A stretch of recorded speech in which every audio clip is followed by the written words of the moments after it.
ميزانية السنة المالية 2015 مناقشة اتفاقية الشراكة التالية: اتفاقية المتعلقة بالربط الجمهوري داخل أسطر مصر، ملحق رقم 1 لاتفاقية الشراكة المتعلقة بالتمويل وتسيير مركز قطاع الكهرباء بمركز الندوس، ثم برمجة الفائدة التقدير للسنة المالية 2015، والنقطة الرابعة والأخيرة تتعلق بالدخول المدرسي 2014-2015.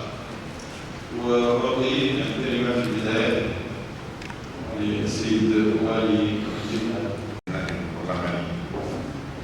السيدان رئيس المجلسين الإقليميين والذهب والأوسط، السيد رئيس المجلس البلدي، السيدات والسادة أعضاء المجلس الجهوي، السيدات والسادة رؤساء المصالح الخارجية، الإمام والوكلاء، كما أحيي وأشكر حضور على تلبية هذه الدعوة. لقد عرفت جهة الذهب وفي الفترة المنتدبة بين الدورتين عدة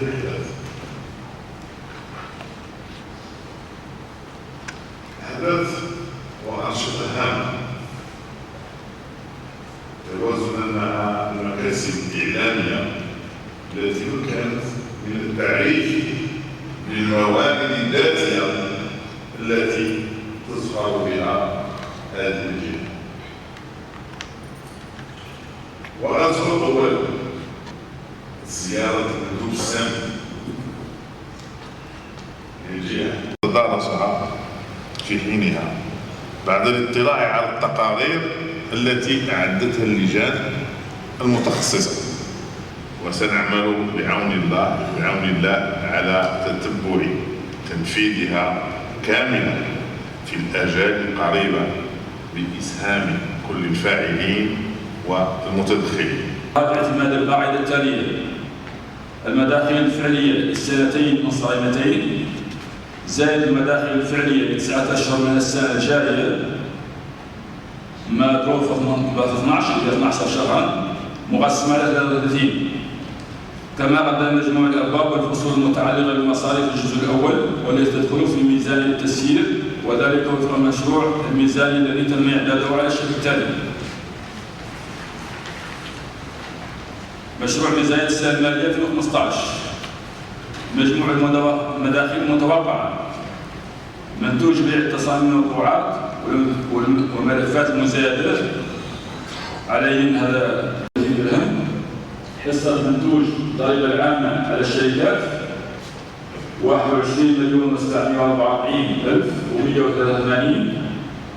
حصة المنتوج الضريبة العامة على الدخل يكون كذلك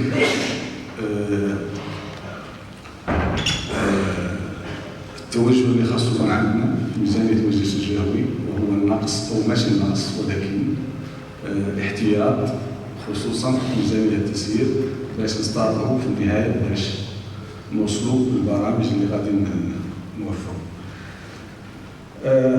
هناك نقاط استرعوا انتباهي في ميزانية التسيير.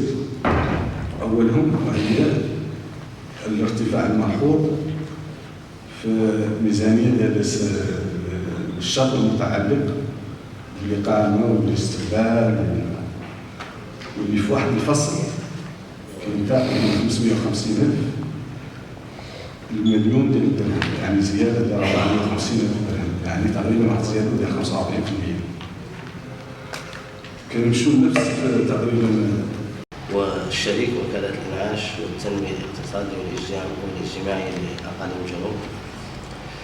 وهنا نطالب المجلس الجهوي سيد الرئيس بتمديد هذه الاتفاقية من 12 شهرا إلى 2 أو 3 بعد أن حققت لنا هذه الشركة كل المطالب والملاحظات التي كنا في السابق أشرنا لها. على سبيل المثال: طائرات ذات حجم متوسط أو كبير قامت الشركة بتنفيذه. ثمن وزن البضائع الزائدة على التذاكر، فهو الثمن الأصلي 33 درهم وأصبح 16 درهم. وبهذا نشكر أطراف الاتفاقية على الالتزام والاستمرار، لكن نطالب بكم سيد الرئيس بتمديد الفترة من 12 شهر إلى 24 و 36. شكرا. الجهات اللي كنتكلموا عن الصواريخ الاستثمار والجهات والندوات وكذا، حتى هذا داخل في هذا الاستثمار، وهو اولا تعريف الجهات، ثانيا فتحها العالميا من خلال كانت عندنا الدار البيضاء اللي هي مدينه هاب انترناسيونال، اليوم كنجو باش نشود واحده من دول الجوار وهي لاس بالماس باش كذلك. ولكن في نظري بانه هذا الخط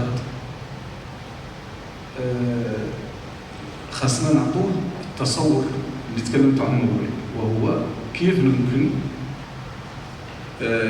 تكون الداخله تجلب، تكون داخله نستافدوا من الجزر، يعني نستافدوا سياحيا. لانه اذا كانت المساله غير مساله النقل من السائح جاي من المانيا للداخله، كان غادي يجي من الدار البيضاء واللي غادي يجي من لاس بالماس، هذا ماشي هو الهدف، لانه هذا سيتان مانكا كامل بالنسبه للآراء، نحن يمكن ما نمشوش معاه كاع. ولكن لما كيكون لي تور اوبيراتور اللي في لي زيل كانالي كيبيعوا الداخله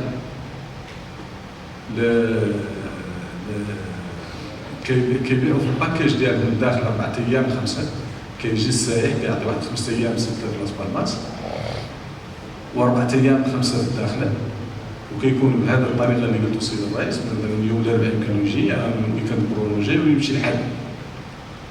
هذا هو الهدف، يعني الهدف وهو ما نكونوش الهدف ديالنا نربحوا 4 ايام 5 من هذاك السائح واللي كان جاي لاس بالماس ومضى فيها، كان ندخلوا في الباكيج ديال الاوبيراتور التورستيك.